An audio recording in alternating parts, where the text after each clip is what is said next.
एक दिन अकबर ने बीरबल से पूछा, बीरबल, तुम्हारे अनुसार इस दुनिया की सबसे बड़ी दौलत क्या है? बीरबल ने मुस्कुराते हुए जवाब दिया, महाराज, इस सवाल का जवाब देने के लिए मुझे थोड़ा समय चाहिए। अकबर ने बीरबल को समय दिया और अगले दिन बीरबल दरबार में लौटे। उन्होंने अकबर के सामने एक साधारण से किसान को खड़ा किया। किसान दिखने में गरीब और साधारण कपड़े पहने हुए था। बीरबल ने अकबर से कहा, महाराज, यह किसान दुनिया का सबसे अमीर व्यक्ति है। अकबर ने हैरान होकर पूछा, बीरबल, यह कैसे हो सकता है? यह तो एक साधारण किसान है। बीरबल ने किसान से पूछा, तुम्हारे पास क्या है जो तुम्हें इतना अमीर बनाता है? किसान ने मुस्कुराते हुए कहा, महाराज, मेरे पास बहुत बड़ी दौलत है। मेरे पास एक खुशहाल परिवार है। हम सब एक दूसरे से बहुत प्यार करते हैं। हमारे पास भले ही ज्यादा धन न हो, लेकिन हमारे पास खुशी और संतोष की दौलत है। मैं अपने काम से खुश हूँ और मेरे परिवार के साथ हर दिन खुशी से बीतता है। यही मेरे लिए सबसे बड़ी दौलत है। बीरबल ने अकबर की ओर देखते हुए कहा, महाराज, इस किसान के पास वो दौलत है जिसे कोई सोने चांदी से नहीं तौल सकता। खुशी, संतोष और परिवार का प्यार ही इस दुनिया की सबसे बड़ी दौलत है। अगर किसी के पास ये सब है, तो वह दुनिया का सबसे अमीर इंसान है। अकबर ने बीरबल की बात से सहमत होकर कहा, बीरबल, तुमने फिर से साबित कर दिया कि असली दौलत धन दौलत नहीं, बल्कि वो खुशी और प्यार है जो हमें अपने प्रियजनों से मिलता है। इस प्रकार बीरबल ने अकबर को यह सिखाया कि जीवन में सबसे बड़ी दौलत वह है जो हमें खुश और संतुष्ट रखती है, और यह दौलत पैसों से नहीं, बल्कि रिश्तों और जीवन की छोटी छोटी खुशियों से मिलती है। एक दिन अकबर ने बीरबल से मजाक में कहा, बीरबल, क्या तुम मुझे स्वर्ग की सीढ़ियां दिखा सकते हो? अकबर का इरादा बीरबल की बुद्धिमानी की परीक्षा लेने का था। वह जानना चाहते थे कि बीरबल इस असंभव काम को कैसे पूरा करेंगे। बीरबल ने मुस्कुराते हुए कहा, महाराज, यह तो बहुत आसान है। मैं आपको कल सुबह स्वर्ग की सीढ़ियां दिखा सकता हूँ। अकबर इस जवाब से आश्चर्यचकित हुए और अगले दिन का इंतजार करने लगे। अगली सुबह बीरबल ने अकबर को दरबार के पास एक बड़े मैदान में बुलाया। वहां बीरबल ने कुछ मजदूरों को बुलाया और एक ऊंचा मंच बनवाने का काम शुरू किया। अकबर को कुछ समझ नहीं आया, लेकिन वे बीरबल की योजना का इंतजार करते रहे। जब मंच तैयार हो गया, तो बीरबल ने अकबर से कहा, महाराज, कृपया इस मंच पर चढ़ जाइए। अकबर ने मंच पर चढ़ना शुरू किया और जब वे ऊपर पहुंचे, तो बीरबल ने कहा, महाराज, यह है स्वर्ग की सीढ़ियां। जब भी आप अपने कर्तव्यों और अपने प्रजा की भलाई के लिए इस तरह ऊपर उठते हैं, तो आप स्वर्ग की ओर बढ़ते हैं। अकबर ने यह सुनकर कहा, बीरबल, तुमने बहुत सुंदर तरीके से समझाया। सचमुच जब कोई अपने कर्तव्यों को ईमानदारी से निभाता है और लोगों की भलाई के लिए काम करता है, तो वही स्वर्ग की ओर जाने का मार्ग है। बीरबल ने अपनी सूझबूझ से अकबर को सिखाया कि स्वर्ग कोई भौतिक स्थान नहीं है, बल्कि यह हमारे अच्छे कर्मों और दयालुता से जुड़ा हुआ है। अच्छे कामों और सही कर्तव्यों को निभाते हुए ही हम स्वर्ग की सीढ़ियां चढ़ सकते हैं। एक दिन अकबर ने बीरबल से पूछा, बीरबल, क्या तुम यह साबित कर सकते हो कि सभी लोग स्वभाव से एक जैसे होते हैं, चाहे वे जो भी हों? बीरबल ने कहा, जी महाराज, मैं यह साबित कर सकता हूँ, लेकिन इसके लिए मुझे थोड़ी तैयारी करनी होगी। अकबर ने बीरबल को अनुमति दी और बीरबल ने उस दिन की रात शहर के सभी लोगों को एक संदेश भिजवाया। संदेश में लिखा था कि अगले दिन सुबह दरबार के बगीचे में एक बड़ा हौज, तालाब भरा जाएगा और हर व्यक्ति को उसमें एक लोटा दूध डालना है। सुबह होने पर अकबर और बीरबल दरबार के बगीचे में पहुँचे। हौज को ढककर रखा गया था ताकि कोई उसे देख न सके। जब सारे दरबारी और नगरवासी इकट्ठा हो गए, तो बीरबल ने हौज का ढक्कन हटाने का आदेश दिया। जब ढक्कन हटाया गया, तो सभी ने देखा कि हौज दूध से नहीं, बल्कि पानी से भरा हुआ था। यह देखकर अकबर ने आश्चर्य से पूछा, यह कैसे हो सकता है? मैंने तो सभी को दूध लाने के लिए कहा था। बीरबल मुस्कुराते हुए बोले, महाराज, यह साबित करता है कि हर व्यक्ति सोचता है कि अगर वह सिर्फ पानी डाल देगा तो कोई और दूध डाल देगा और कोई फर्क नहीं पड़ेगा। यही सोच सभी ने अपनाई और इसीलिए हौज में पानी भरा हुआ है। अकबर ने यह सुनकर कहा, बीरबल, तुमने एक बहुत महत्वपूर्ण बात बताई। वास्तव में सभी लोग एक जैसे होते हैं और अगर सभी इसी तरह सोचें तो किसी भी बड़े काम में सफलता नहीं मिल सकती। इस प्रकार बीरबल ने अकबर को सिखाया कि समाज में हर व्यक्ति की जिम्मेदारी होती है और अगर हर कोई अपनी जिम्मेदारी से पीछे हट जाए तो अच्छे परिणाम कभी नहीं आ सकते। एक दिन अकबर ने सोचा कि उनके राज्य में कितने मूर्ख लोग हैं और उन्होंने बीरबल से पूछा, बीरबल, क्या तुम मुझे राज्य के सबसे बड़े मूर्खों की सूची बना सकते हो? बीरबल ने मुस्कुराते हुए कहा, जी हाँ महाराज, मैं यह सूची बना सकता हूँ, लेकिन मुझे इसके लिए थोड़ा समय चाहिए। अकबर ने बीरबल को समय दिया और बीरबल ने अपनी खोज शुरू की। कुछ दिनों बाद बीरबल ने एक कागज पर 2 नाम लिखे और उसे अकबर के सामने पेश किया। अकबर ने उस सूची को देखा और हैरान रह गए, क्योंकि सूची में पहला नाम खुद अकबर का था। उन्होंने क्रोधित होकर बीरबल से पूछा, बीरबल, तुमने मुझे सबसे बड़े मूर्खों की सूची में क्यों डाला? बीरबल ने शांतिपूर्वक उत्तर दिया, महाराज, मैंने ऐसा इसलिए किया क्योंकि आप बिना सोचे समझे एक व्यापारी को बड़ी रकम देने की योजना बना रहे थे, जिसने दावा किया था कि वह आपके लिए हीरे जवाहरात खरीदने के लिए विदेश जाएगा। लेकिन वह व्यक्ति आपको धोखा देकर भाग गया। किसी अजनबी पर इतना विश्वास करना और उसे इतनी बड़ी रकम देना मूर्खता ही है। अकबर ने अपना गुस्सा शांत करते हुए पूछा, और दूसरा नाम किसका है? बीरबल ने मुस्कुराते हुए जवाब दिया, महाराज, दूसरा नाम उस व्यक्ति का होगा अगर वह वापस आता है और आप उसे फिर से वह रकम देते हैं। अकबर को अपनी गलती का एहसास हुआ और उन्होंने बीरबल की सूझबूझ की प्रशंसा की। इस कहानी से यह सीख मिलती है कि हमें किसी पर भी आंख मूंदकर विश्वास नहीं करना चाहिए, खासकर जब बात धन की हो। सोच समझकर लिए गए निर्णय ही हमें मूर्खता से बचा सकते हैं। एक बार अकबर ने बीरबल से पूछा, बीरबल, क्या तुम यह साबित कर सकते हो कि दुनिया में कई लोग ऐसे हैं जो बिना सोचे समझे दूसरों की नकल करते हैं? बीरबल ने कहा, जी महाराज, मैं यह साबित कर सकता हूँ। इसके लिए हमें कल दरबार के पास के बाजार में जाना होगा। अगले दिन अकबर और बीरबल साधारण कपड़े पहनकर बाजार गए। बीरबल ने एक गधा देखा और उसके पास जाकर उसे प्रणाम किया। अकबर ने देखा कि कुछ लोग बीरबल को ऐसा करते हुए देख रहे थे। अकबर ने बीरबल से पूछा, बीरबल, तुम क्या कर रहे हो? बीरबल ने जवाब दिया, महाराज, बस देखते जाइए। धीरे धीरे जो लोग बीरबल को गधे को प्रणाम करते देख रहे थे, उन्होंने भी वही करना शुरू कर दिया। कुछ ही देर में बाजार में मौजूद लोग गधे के पास जाकर उसे प्रणाम करने लगे, बिना यह सोचे कि इसका मतलब क्या है। अकबर ने यह सब देखकर आश्चर्य से पूछा, बीरबल, यह क्या हो रहा है? बीरबल ने हंसते हुए कहा, महाराज, ये लोग बिना सोचे समझे मेरी नकल कर रहे हैं। वे नहीं जानते कि मैंने ऐसा क्यों किया, फिर भी उन्होंने वही किया। यह दिखाता है कि कई लोग दूसरों की नकल करते हैं, बिना यह समझे कि असली कारण क्या है। अकबर बीरबल की इस बात से बहुत प्रभावित हुए और उन्होंने माना कि बीरबल ने सही कहा। इस घटना से यह सीखने को मिला कि हमें कभी भी बिना सोचे समझे दूसरों की नकल नहीं करनी चाहिए। हमेशा सोच समझकर और तर्क के आधार पर ही कोई कदम उठाना चाहिए। एक दिन अकबर ने बीरबल से कहा, बीरबल, इस शहर में बहुत सारे मूर्ख लोग हैं। क्या तुम मुझे 4 सबसे बड़े मूर्ख ढूंढ कर ला सकते हो? बीरबल ने कहा, जहां पनाह, यह काम आसान है।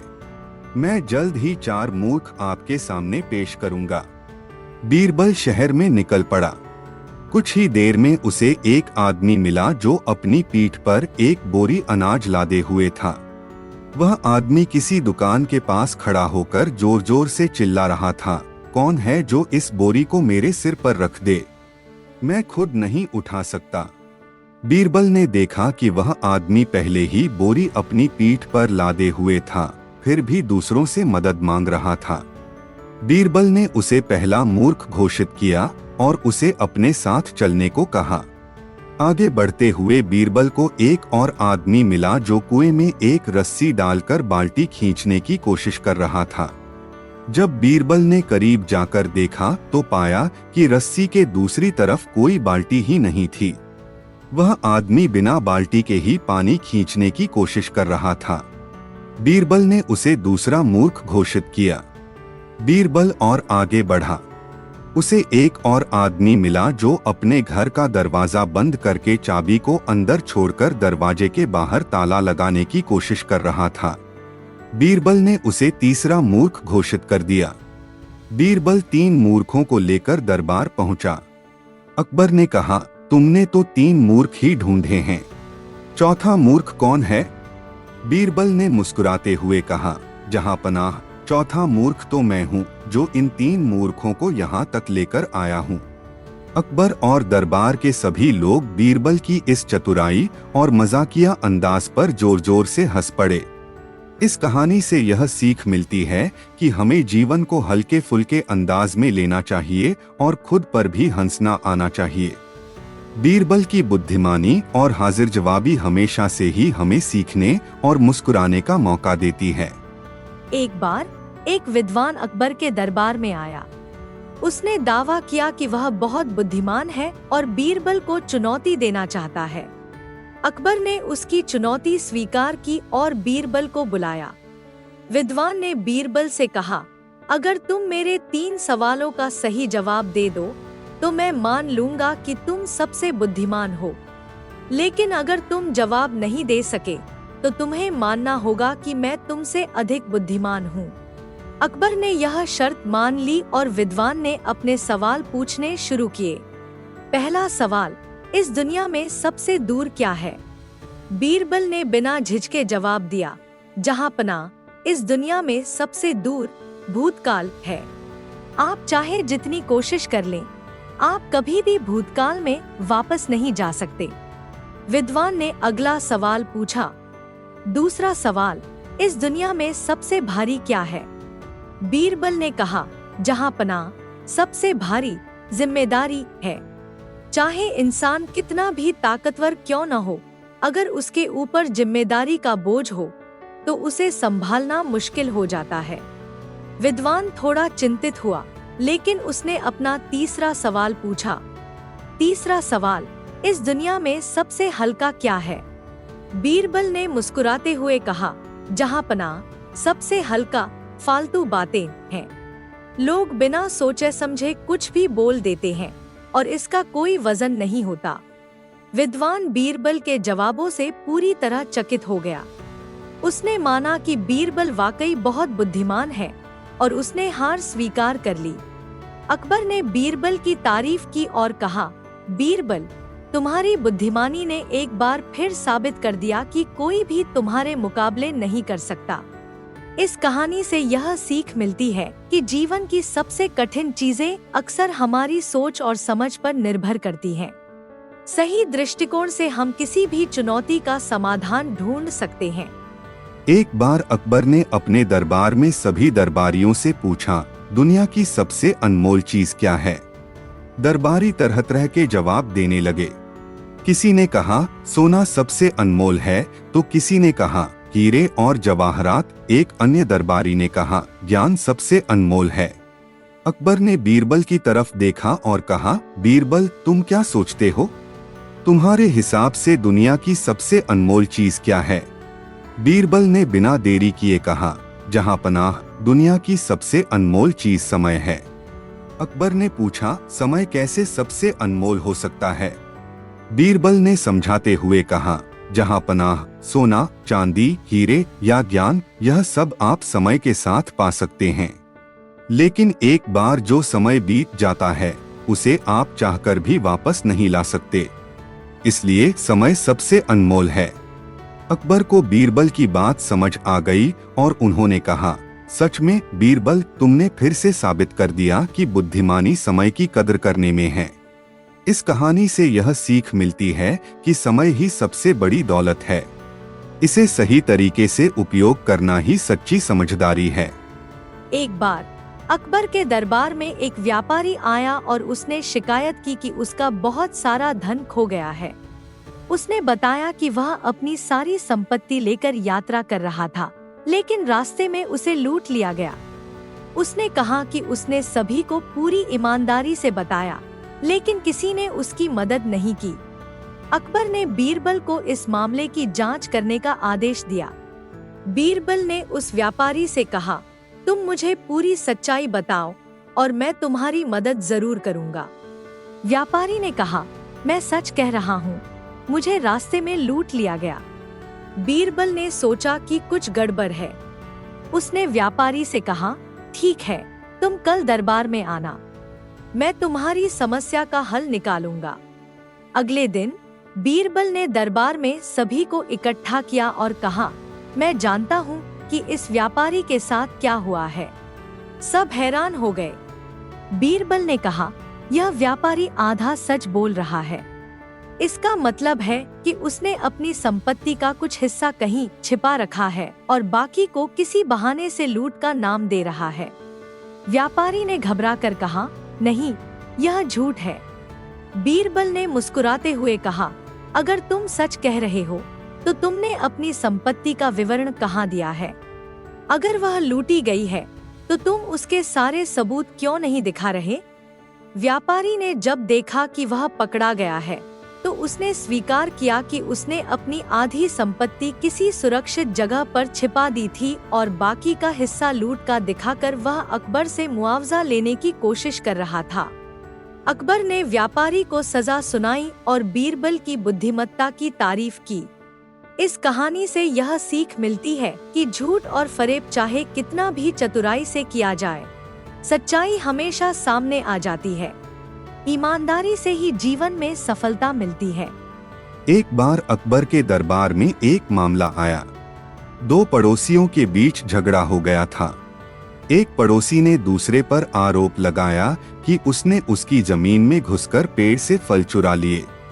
मामला बढ़ता गया और दोनों पक्ष एक दूसरे पर आरोप प्रत्यारोप करते रहे। अंत में दोनों ने अकबर के दरबार में न्याय की गुहार लगाई। अकबर ने दोनों की बातें सुनी, लेकिन सच का पता नहीं चला। उन्होंने बीरबल को बुलाया और कहा, बीरबल, तुम इस मामले की जांच करो और सही निर्णय दो। बीरबल ने दोनों पड़ोसियों को बारी बारी से सुना और फिर एक अनोखा फैसला सुनाया। उसने कहा, दोनों पक्षों की बातों में दम है, इसलिए हम इस विवादित पेड़ को आधा आधा बांट देंगे। पेड़ को काटकर दोनों को बराबर हिस्से दे दिए जाएंगे। यह सुनते ही एक पड़ोसी जोर जोर से चिल्लाने लगा, नहीं नहीं, पेड़ को मत काटो, यह पेड़ मेरे लिए बहुत कीमती है, मैं अपना हिस्सा छोड़ दूंगा, बस पेड़ को बचा लो। बीरबल ने तुरंत कहा, जहां पनाह, यही सच्चा मालिक है। अगर पेड़ इस व्यक्ति का नहीं होता तो इसे पेड़ के कटने की परवाह नहीं होती। इस व्यक्ति का पेड़ से जुड़ाव ही सच्चाई को साबित करता है। अकबर ने बीरबल के इस न्यायपूर्ण निर्णय की तारीफ की और असली मालिक को पेड़ सौंप दिया। दूसरे पड़ोसी को झूठे आरोप लगाने की सजा दी गई। इस कहानी से यह सीख मिलती है कि सच्चाई का पता लगाने के लिए कभी कभी अनोखे तरीकों का इस्तेमाल करना पड़ता है। बीरबल की सूझबूझ और न्याय की भावना हर बार उसे सही निर्णय पर पहुंचाती है।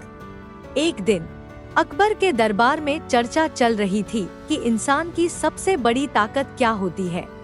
कुछ दरबारियों ने कहा कि धन सबसे बड़ी ताकत है, कुछ ने कहा कि ज्ञान सबसे बड़ी ताकत है और कुछ ने कहा कि ताकतवर सेना ही असली ताकत होती है। अकबर ने बीरबल से पूछा, बीरबल, तुम्हारे अनुसार इंसान की सबसे बड़ी ताकत क्या है? बीरबल मुस्कुराए और बोले, जहां पनाह, मेरी राय में इंसान की सबसे बड़ी ताकत उसकी इच्छा शक्ति होती है। अगर इंसान के पास मजबूत इच्छा शक्ति हो तो वह किसी भी मुश्किल को पार कर सकता है।